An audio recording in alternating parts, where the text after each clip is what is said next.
বাহ, আব্বায়ে কত সুন্দর বাড়ি করেছে। 3 বছর পরে আজকে আব্বারে দেখবো। আব্বা, ও আব্বা। এই কিডা রে, সকাল সকাল ষাঁড়ের মতো চিল্লাচ্ছে? এই কিডা এসে রে? এই ইমন, এই রিমন, দেখ তোর বড় ভাই আয়েছে। সকাল সকাল আমার কাঁচা ঘুমটা ভাঙাই দিল। এই কিডা রে? আব্বা আমি। আরে ভাই, তুই কখন আসলি? এই তো ভাই মাত্র আসলাম। তোরা কেমন আছিস? বড় ভাই, তুই কি আমার 17 Pro Max নিয়ে আইছিস? আর ভাই, তুমি না আমার কথা দিলে দেশে ফিরে আগে R15 কিনে দেবা।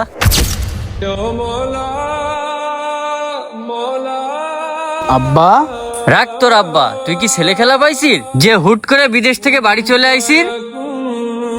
আব্বা আমি তো আসলে বিদেশে কনেকট্রাকশনে কাজ করি তো। আব্বা ওই কাজ করতে যায় বিল্ডিংতে পড়ে যায়, আমার এই হাতটা ভেঙে গেছে, তাই দেশে চিকিৎসার জন্য আসলাম। এই ওই দেখ, তোর ভাই ইট্টুসখানি হাত ভেঙে গেছে, অমনি দেশে চলে আসে। কেন ওই দেশে ডাক্তার নেই? কেন ওই দেশে চিকিৎসা হয় না? হ্যাঁ আব্বা, তুমি ঠিক কথা কইছো। কি রে ভাই, এইটুকুনি হাত কেটে গেছে বলেই কি দেশে আসা লাগে? ওই দেশেও তো চিকিৎসা করা যায়। ভাই, আব্বা কিন্তু মেলা রাগ করেছে। ভাই তোরা তো জানিস নি, আব্বা তুমি জানো না বিদেশে এইসব চিকিৎসার অনেক খরচ, এই জন্যই তো দেশে আইছি, চিকিৎসাটা করে আবার বিদেশ চলে যাব। ওরে বাপরে, জমিদার আছে বাংলাদেশে চিকিৎসা করাতে। এই বাংলাদেশের সবচেয়ে বড় হসপিটাল কোনটা? তোর বাইরে নিয়ে যা চিকিৎসা করাতে। ভাই, তুমি কি কিছু খাইছো? ঘরে যাও, আগে যাই কিছু খাইয়ে নাও। না ভাই, আমার খিদে নেই, আমি খাবো না। ওই তোর খাওয়ার পিন্ডি বাড়ি। তুই যে বিদেশ থেকে আইসি তা আমার কাছে জিজ্ঞাসা করে আইসিস? তোর জন্য আমি 9 লক্ষ টাকা ধার করে তোর আমি বিদেশে পাঠাইছি, এই কথা কি তোর মাথায় আছে? আব্বা 9 লাখ টাকা ঋণ করে বিদেশে পাঠাইছো? আব্বা আজকে 3 বছর হয়ে গেছে আমি বিদেশের মাটিতে রইছি, দিন রাত পরিশ্রম করে 1.5 লক্ষ টাকা বেতন পাই।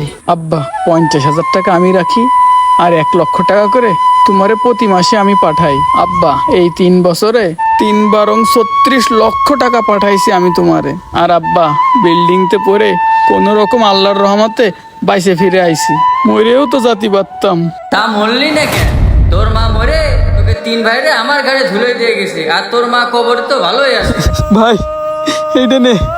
আব্বা, রিমন, সুমন, আমি যদি পারি আজকেই চলে যাব। থাক ভাই তোরা। এ ভাই, ব্যাগ তো পুরো হালকা। কই দেখি। এই কনে যাচ্ছিস? এই খালি ব্যাগ তুই নিয়ে যা, তোর এই ব্যাগ আমাদের লাগবে না। আব্বা দুর্ঘটনার শিকার হয়ে আইছি তো, এই জন্যই তোমাকে জন্য কিছু আনতে পারিনি। আর রিমন, তোর R15 আমি বিদেশ যাই পাঠাই দিবানে। আর রিমন তোর 17 Pro Max ভাই আমি বিদেশ যাই পাঠাই দিবানে। আর আব্বা তোমার আমি প্রতি মাসে 1 লক্ষ টাকা করে দিতাম না, তোমার আমি 1 লক্ষ টাকা করে দিবানে। আর ভাই তোরা শোন, তোদের যা যা লাগবে তোরা আমারে কবি। আর আব্বা তুমি আমারে কবি, তোমার বড় ছেলে যতদিন বাইসে আছে